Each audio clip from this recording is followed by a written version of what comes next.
Have you ever rearranged your furniture and discovered the carpet underneath looks brand new while the rest of it looks, well, not so new? It's time for a carpet upgrade. At the Home Depot, we have stylish choices at simple prices from all the top brands. Best of all, we can install it for you, starting at only 49 cents per square foot. So all you have to do is pick your perfect floor. Start your carpet project today at the Home Depot. How doers get more done. Exclusions apply for licenses. See homedepot.com/license numbers. So good, so good, so good. Everything you want for summer is at Nordstrom Rack stores now, and up to 60% off. Stock up and save on the brands you love like Vince, Sam Edelman, Frame, and Free People. Join the Nordy Club to unlock exclusive discounts, shop new arrivals first, and more. Plus, buy online and pick up at your favorite Rack store for free. Great brands, great prices. That's why you Rack. You said this place was steps from the water. We just haven't found the steps yet. How much did we save? Enough. Enough to get lost? Or you could book a stay with Hilton. Welcome to your oceanfront room, just steps from the water. The Hilton sale is on now. Book on Hilton.com or the Hilton app and save up to 20% to get the stay you expected. When you want savings, not surprises, it matters where you stay. Hilton, for the stay. To quote the late great Orson Welles, Muaahhh, the French. But in all seriousness, they have provided some avant-garde films that cannot be ignored. So asseyez-toi et écoutez-moi as we delve into the noir and see if Renaissance is not that bad.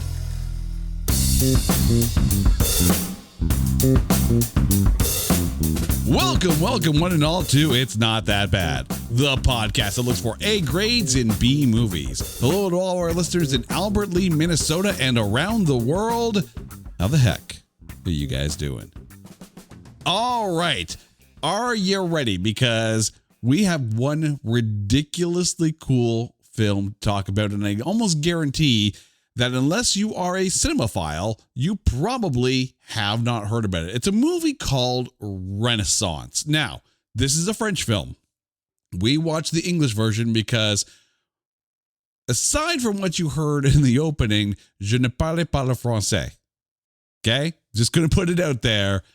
I can probably order a beer in Quebec, and that's about it. But you know who else can order a beer too? Jay Macbeth is back on the show. Jay, how you doing, man? Oh, not too bad, man. How are you doing? Comme ci, comme ça? We're going to make French jokes all day, aren't we? Yeah, I was lucky to get a 60 in grade 9 French. So, and that was with me having to stay after class. So, all that knowledge has gone out the window for me. So if I could just say, I think maybe the best I could say is comment t'appelles tu? That's about it. I mean, I'm sure I could pull off some really good swearing in French, but that's not going to get us anywhere here. We're talking about Renaissance. But you had never heard of this film before. I kind of threw it at you. It kind of been on my radar for a bit, but when you first saw the trailer and then started to dive into it, like your first initial thoughts on this movie. Yeah, my first initial thoughts were when I first saw it, the trailer. What I liked about it is it reminded me of a comic book movie right off the get-go. Like the stylistically, what it was trying to do. Kind of reminded me of Sin City. Mm-hmm. You know what I mean? Like they're trying to go for a stylistic look. Kind of could been a comic book. Maybe it wasn't. I don't know that much like at the time. And then I was like, oh wow, Daniel Craig's in this, and this is like what I think a year or two before he started being James Bond. Like, you know what I mean? Like, so it looked like something kind of different. You know what I mean? And I'm not trying to bash comic book movies, but 9 times out of 10, we think of like not kind of a stylistic approach like they did for this, right? We just think like Batman or Superman. You know what I mean? I was going to say which Batman and which Superman, because that could be very different. Oh yeah. But no, like overall, I thought kind of also reminded me of a Blade Runner in a sense, kind of like the look at times, you know what I mean? But there was a few things where I'm like, okay, this feels like it drags at some points. But and there was a few shots in there that I was just like, I don't know about you, but I felt like, holy geez, guys, can you make the scene any more darker? I feel like I have to squint to watch it sometimes. You know what I mean? Yeah. Before Game of Thrones came out and said lighting is optional, we had this. But before we get deeper into this movie, it is time to take Renaissance and trailerize it. It is the year 2054 and France is as bleak as ever. But when a brilliant scientist goes missing, it's up to Bartholomew Karras to track her down. With the help of her sister in a way that's way more distraction than help, he'll journey into the black and white underworld that looks a lot like the overworld, but with way less precipitation. What he finds is more than he bargains for. A secret program that could change life as we know it. Will he find the scientist? Will he uncover the truth? Or will he just say zut alors, smoke a cigarette and brood? The French way. Daniel Craig stars in the English version of Renaissance. Rated R for rain. All the rain. I mean, it's noir, ain't it?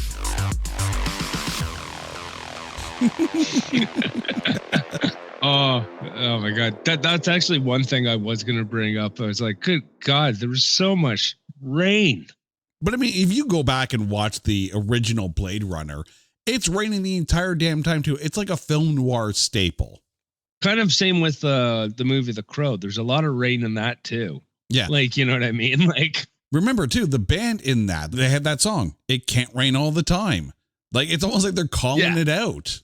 No, exactly. And it's especially when you it feels like whenever you got a kind of a new wave of oh, this is our approach to the future, what the future is going to look like. It always has to look like wet in some aspect. I don't know. I don't understand why they love to make, the future is going to be bleak, dark, and wet. Oh my God. You would be the worst weather person. What's the future forecast? Bleak, dark, wet, bring an umbrella. Yeah. Ain't no one watching the Weather Network if that's the way it's presented to you.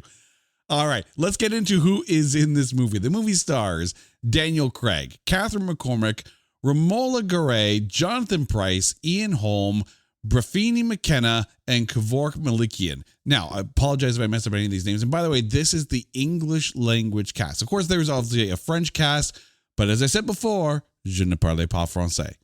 The movie was directed by Christian Volkmann. This is his first ever feature film, and he wouldn't direct another one until 2019. But much like Jay said, it took 6 years to get this film made, so he probably needed a break.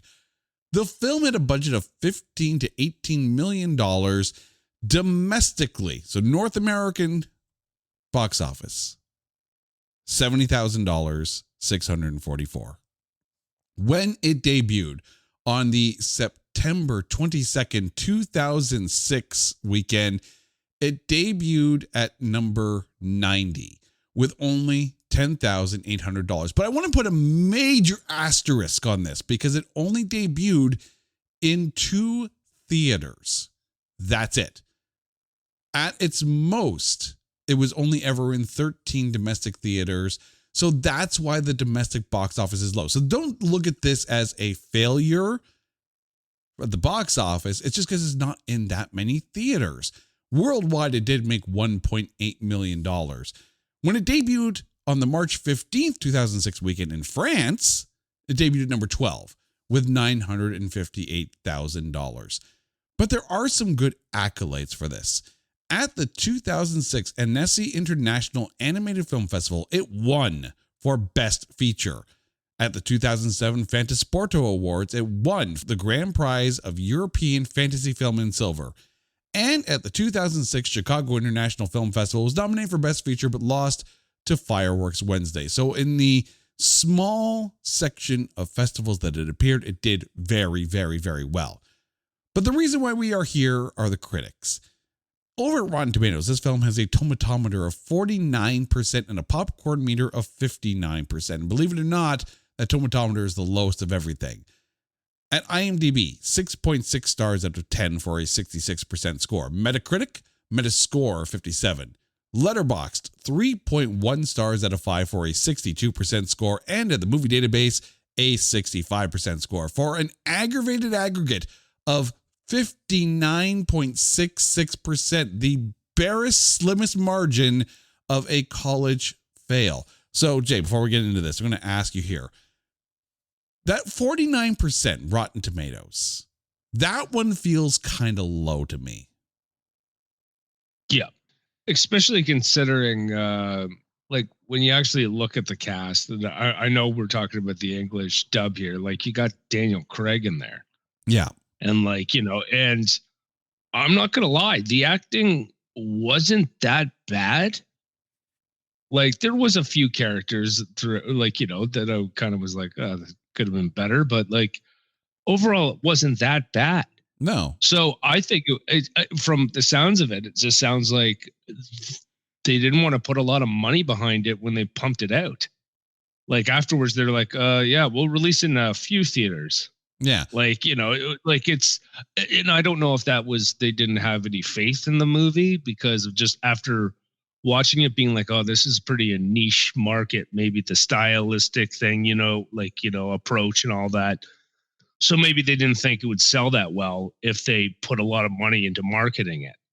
I mean, the other thing too is that it's a smaller production.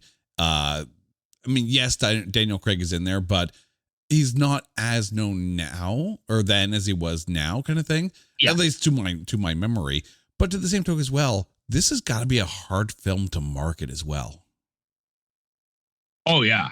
Like, and I don't know, I can't remember what year Sin City came out, but like that was already established as a comic.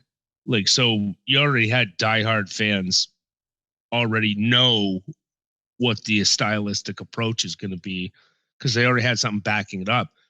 This feels like, obviously the guy was a fan of Sin City, so he kind of took the same approach in a sense. But like just with like a lot of motion capturing and blue screen and all that. And I thought it looked very visually well done. It didn't look like, whoa, what was that? Mm-hmm. Like, you know, nothing jarring or anything like that. But overall, I think it still is like, it's a niche thing, like a niche market for that. Like it's not like you see a lot of films try to pull out overall comic book style. Yeah. You know what I mean?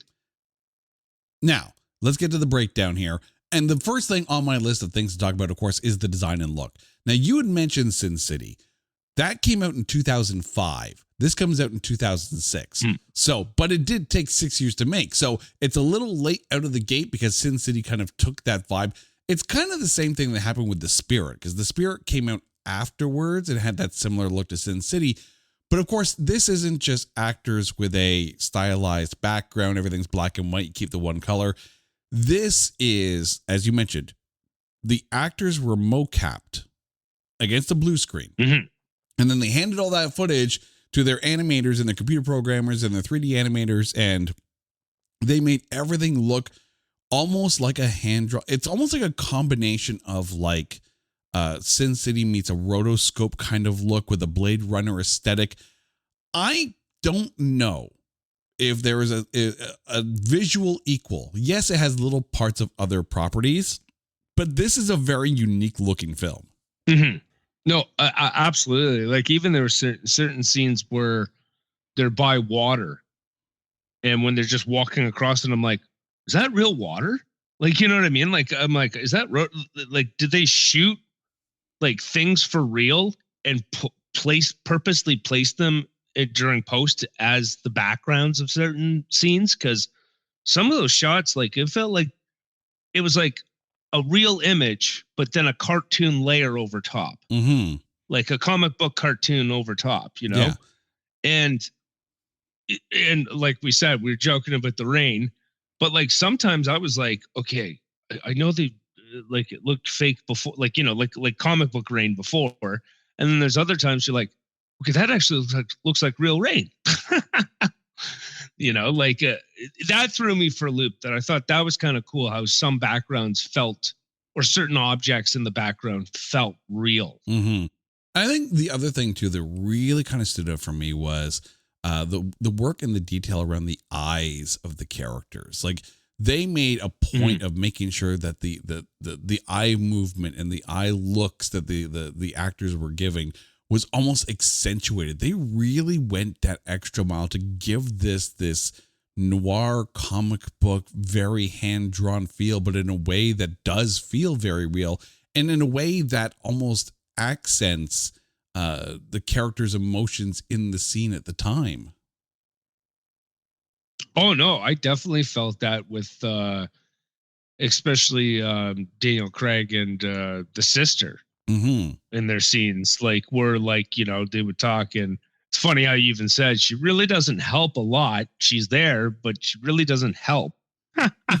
but like the scenes with them talking back and forth, you really could feel the emotion, even though like it felt like a comic, like, you know, a cartoon, but it didn't, you know what I mean? Yeah. The other thing too that I found really interesting, there are these moments where Karras, the character as played by Daniel Craig, you know, he has these holographic characters around him in order to be able to kind of get into the mindset of the people involved in the case, or he's walking through these holographic basically porno advertisements that would be on the street. And then you go back and you take a look at a movie like Blade Runner 2049, and it's almost like they took inspiration from that, because the look of the world, at least from a, for lack of a better term, their world advertising in this world, that builds on some of the ads that you saw within the world in the first Blade Runner 2049. Almost looked like it took a bit of a nod from Renaissance and added something like that. Yeah, you're totally right. I definitely felt like there was some inspiration. That's why I said Blade Runner to begin with. I didn't even think of the sequel until you just mentioned it. But you're totally right. There's it's weird. It's funny, when I was watching the movie, at first I was like, okay, is this guy just totally obsessed with work that he needs to have things like holograms of the case around him? Like, that's kind of a little sick, like, you know? and then you start realizing, oh, okay, I kind of get it, but he's just too self-obsessed with trying to find her. Yeah. Like, you know what I mean? Like, and that's the entire thing. And, you know, and it seems like he will stop at nothing to try to figure out what has happened. You know what I mean? It's almost like that is the futuristic version of putting all these pictures in red string on a cork board to try to figure things out and connect things. Yeah. Ready to soundtrack your summer? With Red Bull Summer All Day Play, you choose a playlist that fits your summer vibe the best. Are you a festival fanatic, a deep end DJ, a road dog, or a trail mixer? Just add a song to your chosen playlist and put your summer on track. Red Bull Summer All Day Play. Red Bull gives you wings. Visit redbull.com/brightsummer ahead to learn more. See you this summer. Bonjour, compadre. It's the Priceline Negotiator. How do I negotiate so many great travel deals? My greatest gadget, the Priceline app. It's got hotel deals, flight deals, rental car deals, all of those deals in a bundle. Deals, game day deals, concert trip deals. No one deals more deals than Priceline. Hold your horses, there's more. The app lets you filter hotels by neighborhood, vibe, star level, and amenities like pools and spas and beachfronts and... Wait, I'm not done. Stop cutting me off. Priceline. This is a Bose moment. You've been there. Small talk's going nowhere, but then the Bose speaker kicks in. Music you can feel fills the room, and no more chat with Danny from accounts. Your life deserves music. Your music deserves Bose. Find your perfect product at Bose.com. But then you get to the story of this, because there's a question of whether the film is all style, no substance. So when you're looking at the story that they were putting together, did that hold through the look? It's funny you say that, because I felt like at times the story kind of dragged. Like, you know what I mean? And I really felt at times it just felt like, okay, like it kind of was spinning his wheels for a little bit. And then it finally would go into like some sort of right direction, because all we know is this girl's missing. Mm-hmm. and Avalon, the company that she works for, is somewhat behind it. That's all we kind of keep getting. And then we just keep getting a little piece every now and again. And I don't feel at times it's like, oh, a shock, gasp, and awe. Like, I can't, like, it wasn't like a huge reveal. Yeah. Like, you know what I mean? Like, kind of like where there was a payoff of why this kind of mystery is happening. You know what I mean? Like, granted, it was still a fine movie to watch. Like, but I feel like some of the payoffs, like, it wasn't as, oh my God, I can't believe that's why they're doing it. Those monsters, like, you know, it wasn't like a payoff like that, you know? It was, oh, okay, I get it. You know, like I love how you're basically avoiding spoilers as much as possible, because I mean, I think there is still a good, you know, detective noir type story here if you're someone who is into that kind of genre. I was reading a book recently called Witness X by S.E. Moorhead, and the way the book that was described on the cover was a cross between Blade Runner and Silence of the Lambs. And in watching this movie, you know, because I've owned it before, so in rewatching this for me, it reminded me of the vibe that was coming across in that book. So there's a genre of science fiction, noir, crime kind of thing that does have an audience. By the way, if you ever get a chance to read that book, Witness X by S.E. Moorhead, give it a try. It's a really good book if you like that genre. The other thing too is, and I'm really trying not to spoil things here, but there's a twist at the end, and I kind of like the twist, right? But there's also things, and I kind of get where you're going here with it drags a little bit, because it does live a touch in, you know, not melodrama per se, but in trying to push that substance over. Like I think of the car chase scene where they try to get the guy, and you know they bring him to Farfalla, but nothing really kind of comes of it afterwards. Like, it's an interesting way to meet Farfalla, who becomes a main character in Karras's backstory and, you know, the resolution of everything. But it takes a little bit to get there, because at some point you're like, who the hell is this guy, and why is he dragging this guy to him? And would he even be allowed to drag a witness to some weird guy in a tub with 3 naked women? Like, I don't know what's going on here. It did eventually make sense, so you kind of have to give it some time. But I mean, I found myself still kind of drawn into the story once you get past the awe of the world. And I think that was one thing that kind of, I visually thought the world looked cool. Like, you know, like I didn't think it at all, any of the actual shots. I never thought it looked cheesy. I never thought it looked like kind of something's out of place here, or like, or this, they shouldn't have done that. I actually thought the world looked really, really cool. And stylistically, even with the characters interacting within this world, I thought was unique. It's just certain moments throughout the movie, you're just like, okay, guys, speed it up a little bit, please. Like, you know what I mean? Like I said, I get it. I get it. We're trying to find your sister. Okay. We've established this. Like, you know, like it felt like they had to keep hitting you on the head with that. Yeah. Over and over and over again. And it felt like after a while, like, okay, we get it. I will say, I find, and again, spoilers like a mofo here, but you know, just in case I do happen to slip, the reasoning for her being kidnapped seemed kind of wishy-washy after a while. Yes. You know, like, okay, she's kidnapped, and okay, there's this mystery as to what it is she's working on for Avalon, and then it's revealed, and then all of a sudden it's like, okay, so now we just get a character reveal, and it's kind of, man, she could have seemingly just walked out whenever she wanted.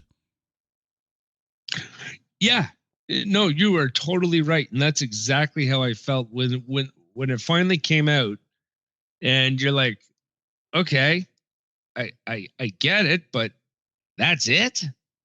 Like, I kind of felt like, it wasn't as, the payoff wasn't as great. Mm-hmm. as like the lead up to it. Like you're like, okay, who could it be? Obviously it has to be someone from Avalon, blah, blah, blah, blah, blah. And then all of a sudden out of nowhere, you're like, that's the reveal.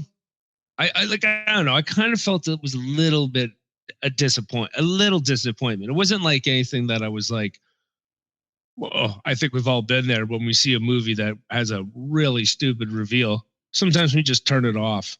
No, I kept going. Like I kept watching it. Like it wasn't that bad, but it wasn't like, I didn't think it was a great payoff. Right. So you're taking a look at this film as a science fiction noir caper, if you will. Is this film, before we get into like the voice actors here, is this film more for people who appreciate the art of making images, or more for people looking for that kind of interesting futuristic take on a noir storyline? That's a good question. I think I'd go with the latter of the two. You know, like I think a lot of people, there is a market for this, and there is a like, you know, obviously an audience that would love a style. Like it doesn't have to necessarily be a comic book, but just a visualizing, stylized kind of look and aspect that looks like a comic book movie. Mm-hmm. Like I that's what drew me into wanting to watch it. Like, and I'm not a huge comic book man, but like, it was just the overall look. Is like I said, the first thing that came to my head was like, oh man, that looks like Sin City. That looks like kind of a stylistic comic book in a way, even if it isn't a comic. I like, you know, and I do know there's probably there definitely is a market out there. I just think like the studio that was behind it did not know how to market it. Or if that's how it feels like. Or there wasn't budget to market it, because I mean, how much money had to have been spent on the art style of this? It's, you know, you need to get it to a way that looks almost perfect. The one thing I will give this movie, right? And you keep mentioning comic book movies. This is a completely original work. It is not based on any single comic book, at least that I know of. So for all the people out there who suffer from comic book fatigue, but they still like a comic book movie, this could be a movie for you where it's like you can jump into this fresh. And yes, it does fit into a genre, but it is new material. It's something brand spanking new that the audience hasn't, you know, been beaten over the head with over and over and over again by the big Hollywood movie machine. No, like absolutely. And the funny thing is, like when you actually, like I did a little bit of digging, and when I found out, like kind of blew my mind when I found out that Disney actually funded it, and 3 million of it was provided from Miramax. Yeah. Which I thought that was, I was like, really? Wow, that's crazy. Because it does not look like something that Disney would throw any money at. You know, I can argue that one though. Think about it, right? At that point in time, you know, like Disney cartoon movies in like the 60s and the 70s and the 80s, they all had that hand-drawn style into the 90s. But then, of course, Pixar comes in, right? Toy Story comes in. It's a new way of doing films.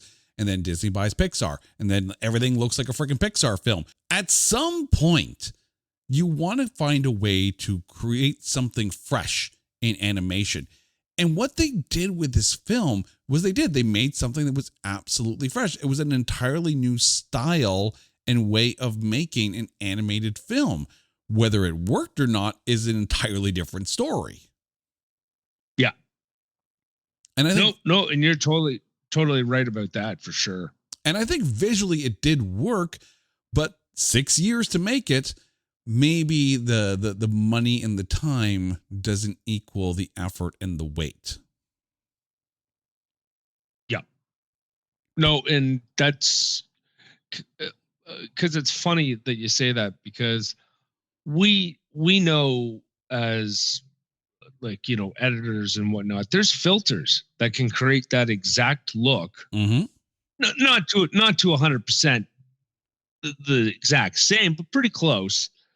And when you just find out it took 6 years, you're like at first I thought like the guy was probably exploring all options of trying to get funding, and could only get maybe a bit at a time. And maybe due to the high production costs of like, because she's doing a lot of motion graphics and motion detection suits and all that crap.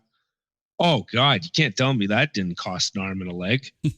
Like, so I'm pretty sure like it just over time, it was constantly of a, okay, we're running out of money.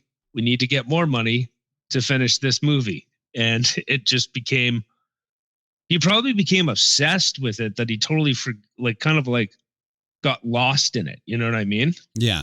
But I mean, this continues a trend in the early 2000s of films that were being made that were very much all about the style, and, the content and it was still good. It was still a good story, but they were visual adventures in filmmaking. You go back to 2004 and you had Sky Captain and the World of Tomorrow, which was a fantastically made film, but it took a lot of years in pre-production and then in post-production in order to be able to get this out there.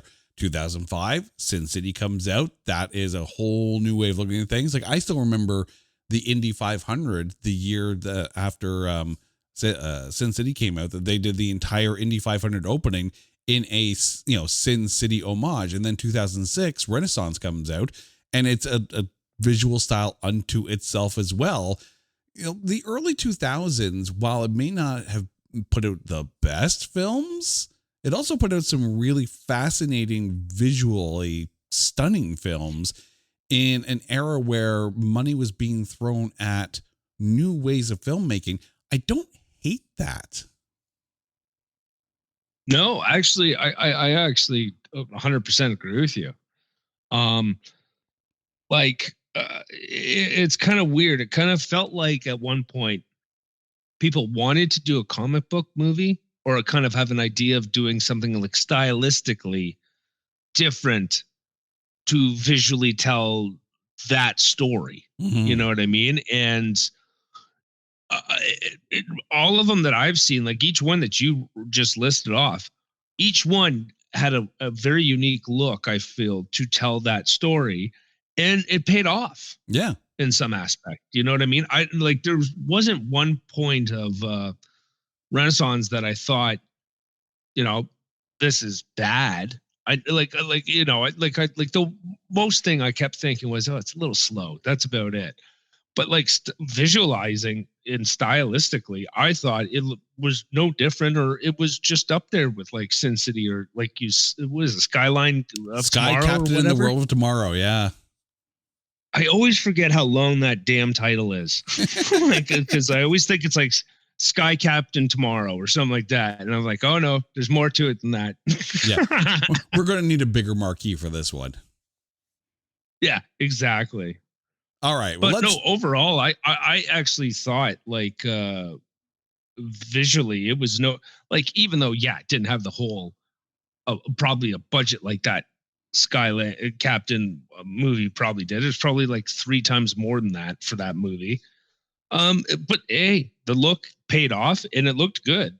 Like it didn't look cheesy and it didn't look like you're like, oh, give me a break.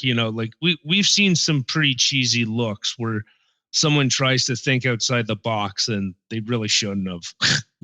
I mean, to put it into perspective, Sky Captain and the World Tomorrow did have a budget of $70 million, but only a box office of $57.9 million. So there's something from a business perspective to be said about style over substance, but I still love a big swing, even if it doesn't necessarily make contact at the box office. And remember, too, the early 2000s, people were still buying DVDs, so there's still that secondary market where they're going to be able to make some money off of that. You don't necessarily get that now.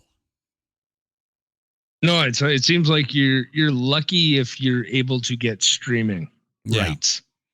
But I mean, if you can make some money off streaming rights, great. But I don't know I don't even know what that is like. I don't know. We'll have to ask the Asylum one of these days.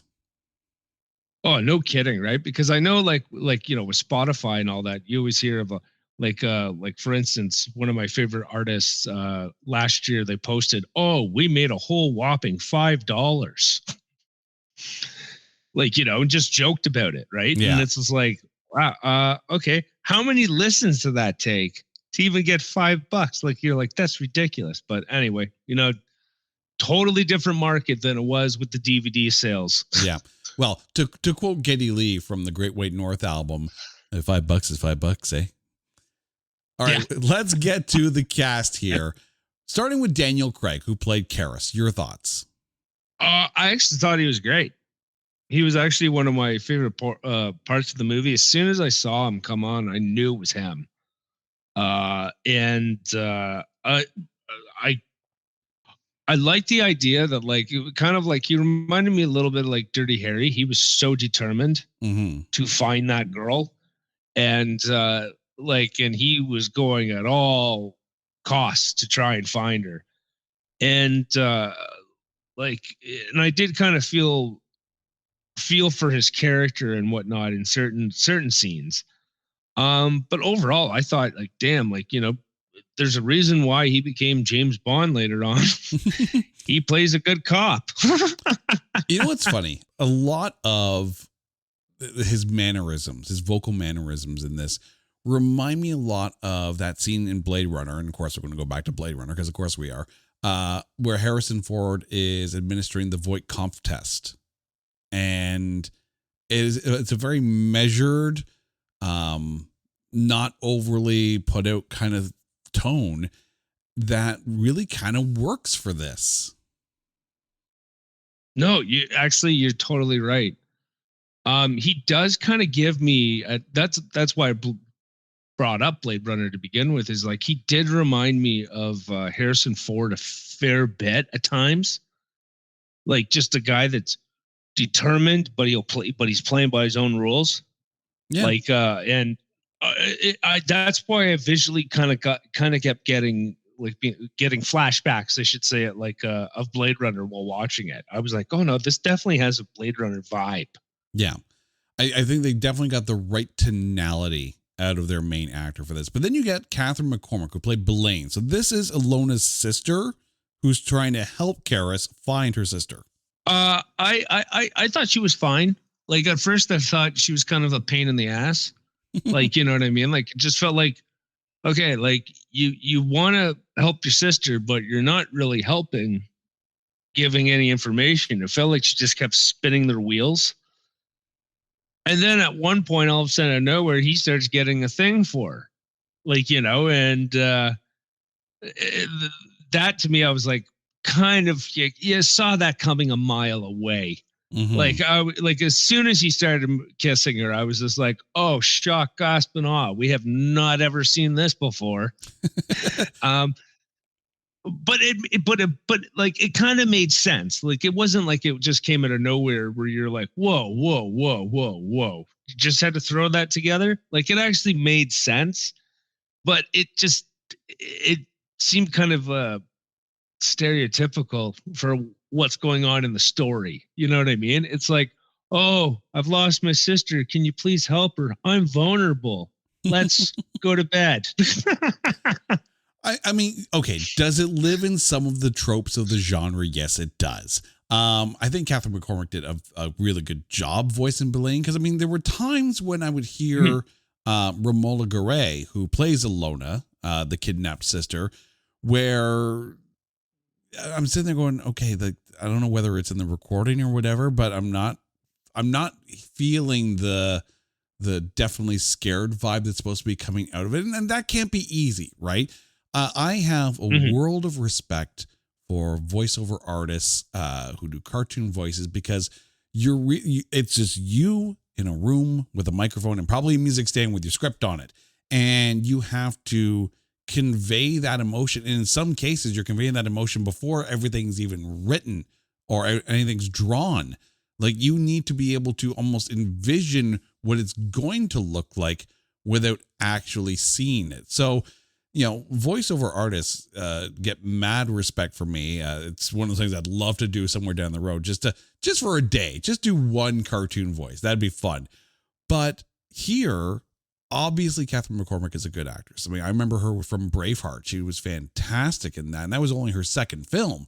So here, you know, she leans into the mysteriousness of Belaine, but also there's something about Belaine that it's almost like there was a familiarity with Karis almost right away.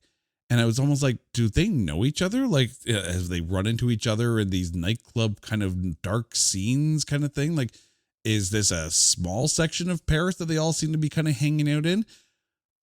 There's a forced familiarity, I feel like, in the storyline. Oh, definitely. And also like there's a few other characters where I felt like there was not 100% a lot of payoff. They just the guy that's the Avalon kind of CEO. I wanted something to happen with that guy. Nothing happens. Like, I feel like there's a lot of characters that kind of they don't get their what's that phrase? Like, they don't get their just desserts or whatever that thing. Comeuppance, yes. Yeah, they're comeuppance. Like, you know, I feel like there's a few characters that should have gotten that, like, that were kind of like the bad guys, but nothing happens. Like, and you're just like, oh, okay. Hey, you found her, I guess. Like, you know what I mean? Well, you were touching on there, Jonathan Pryce, who did play Paul Dellenbach. So this is the Avalon CEO. There is something deliciously just assholery about his vocal portrayal of Dellenbach. Like a glove. You made someone through vocal performance just unlikable in the right way. Oh, the moment he came on screen and the first time he talked, I was just like, yeah, I already know this guy's going to be part of the problem. Like, you know what I mean? And you could just feel it right away. And actually, there's some scenes with him that I actually thought visually, like, it actually looked really cool. Yeah. Like how they betrayed him and how they had, was he 100% the villain? Not 100%, but he was a villain. Yeah. Like, but I thought it was very well done. Yeah. Like there's something about that accent of his that just, you know, it's that upper crust British style accent that just screams, we're not going to like you as an audience. No, absolutely. Right. And, like, it's funny, like, when you hear Daniel Craig talk, like, even when he's being like like when he's like dead serious, there's something like you could tell he's a good guy in his voice. Like, there's something like that. You're like, yeah, he is the good guy. Every time that CEO talked, I was like, oh yeah, there's just, you could tell. I was like, oh no, there's something evil about this guy. He's not being, I think he's full of like, you know what I mean? That's what it felt like, you know? Like, there's something about him that it feels like he is not 100% telling the truth. Then you get Romola Garai. We kind of briefly touched on her. This is the voice of Ilona. Your thoughts? At first I was like a little tad confused with her because it felt like once you kind of saw where she was being captive, I'm like, why can't you just leave? I'm not 100% understanding what is holding you back, because it just seems so easy to get out of there. So I was just like, what's holding her back? And then even when Daniel Craig interacts with her, I thought some of her dialogue was like, okay, he's trying to save you. What are you being an idiot for? Like, it kind of felt like some of her dialogue was like, okay, like, did someone kind of miss the mark on writing dialogue for someone that's trying to be saved? Because it just felt so odd. One thing I'm very curious about, though, and you do get this sometimes with foreign films that are being translated or overdubbed, is I wonder how much of the original performance in the original script is lost in the translation to English. That's actually a good question.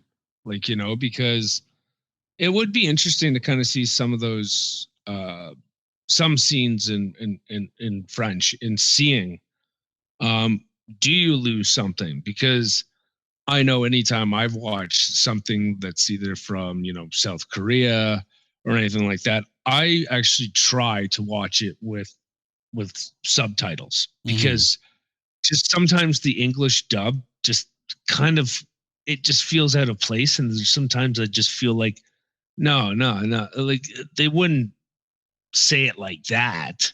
You know what I mean? Like, so sometimes I just like, no, I'd rather watch it in its actual native language. So maybe there was something lost. Yeah. You know what I mean? Because there is a few lines where I'm just like, what? Like, what was that? Okay. Okay, I'll take it, I guess. But I think overall, I think Alona's character is the one that has the most questions as to the motivations from scene to scene. Like when we first meet her, she's meeting up with Dimitri to get something. We don't know what it is. And then Belaine is there and that kind of breaks that up. And then she's kidnapped. And then we're wondering why the hell she's being kidnapped. And then we find out why she was being kidnapped. And then we find out that, we shouldn't actually save her. Sorry, spoilers. Watch the film. It'll all make sense. The main reason, the main raison d'etre for everything else that happens in this film is the with the least reason behind their actions. Yeah, that's actually, I think you just nailed it, man, because like I personally thought I wasn't understanding 100% why her? Mm-hmm. Why her? What's so special about her? She doesn't seem that special. She's only 22 years old. I don't know what she knows. Like, I don't know how long she's worked at that clinic, but like, obviously she knows something they don't like. Yeah. And that's but I just thought like, oh, how much would she know? Like, and then when it's finally revealed, you're like, oh, okay. I thought it would have been a little bit something different, but no, I kind of felt the reveal for like, oh, that's why, you grabbed her. Kind of was like, just kind of like, it feels like it was an afterthought. Well, I mean, it does in hindsight make sense of all of the Avalon ad placements that you do see throughout the film.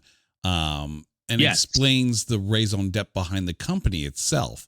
And again, in hindsight, listeners, go watch the film. All in all, I think the cast is really good, but there's one person I want to single out, and I don't mean to be mean here because I don't know if this is this person's real accent or not. So just bear with me here.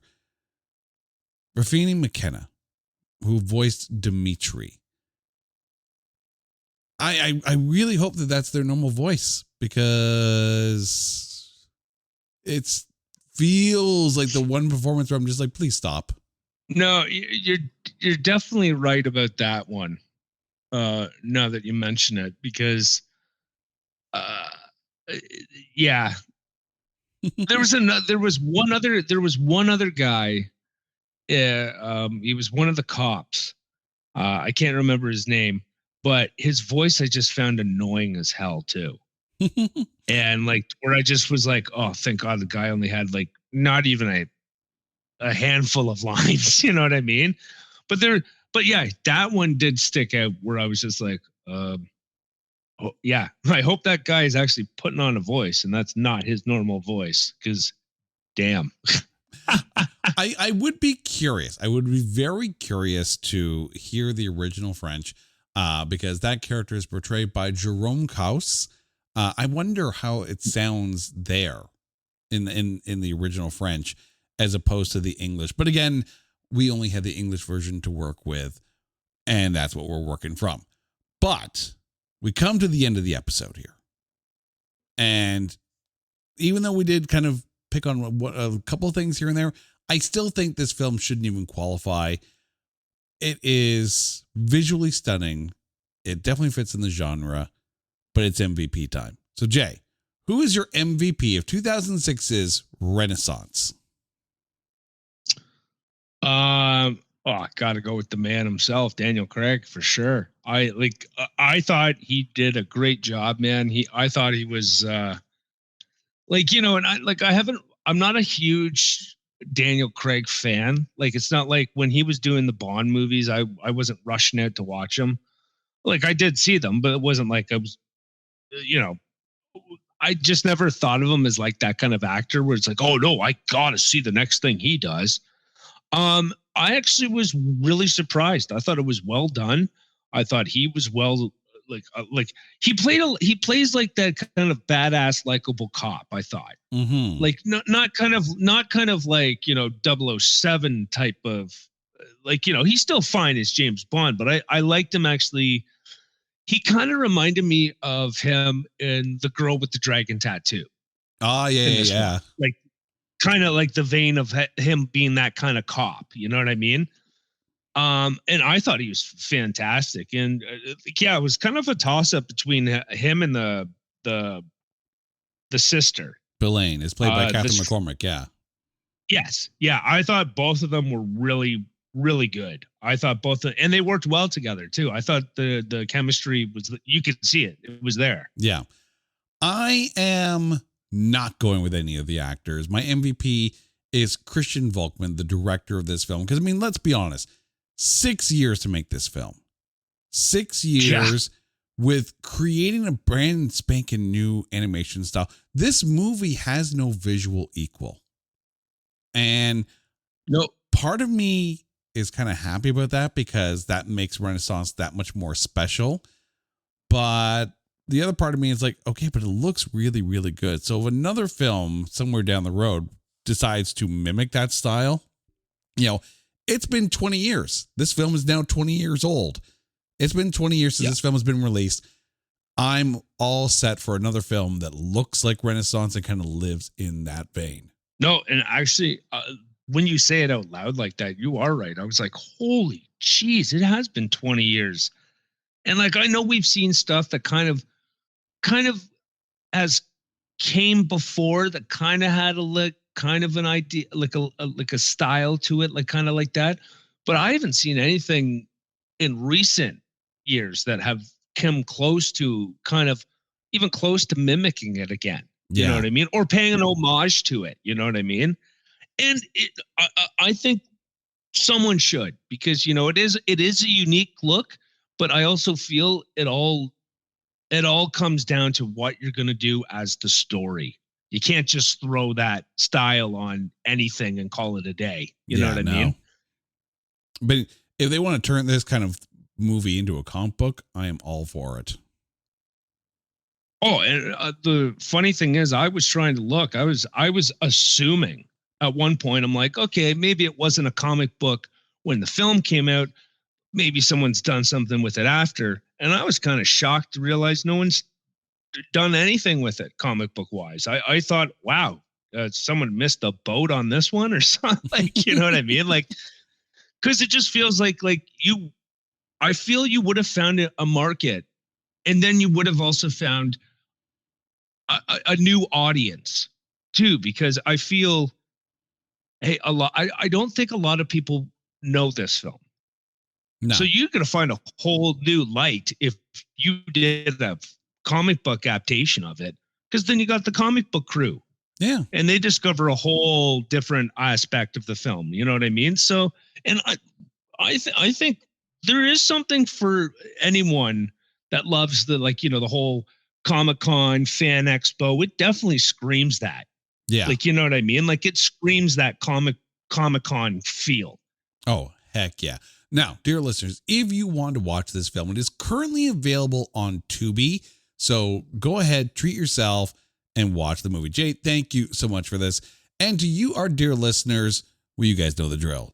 If there is a movie out there that you think is unfairly maligned or is so bad that there is no way in a future Paris that we can find anything good to say about it, hit us up on social media at NotThatBadcast, or go to our website at NotThatBadcast.com. And this year, this podcast that you're listening to turns 5 years old. So in that first week of August, you want to stay tuned because we got some cool stuff coming up for you. Until next time, he's Jay, I'm Jay, and you guys are not, but you're still awesome. This is It's Not That Bad, a proud member of the Pantheon Podcast Network. Take care.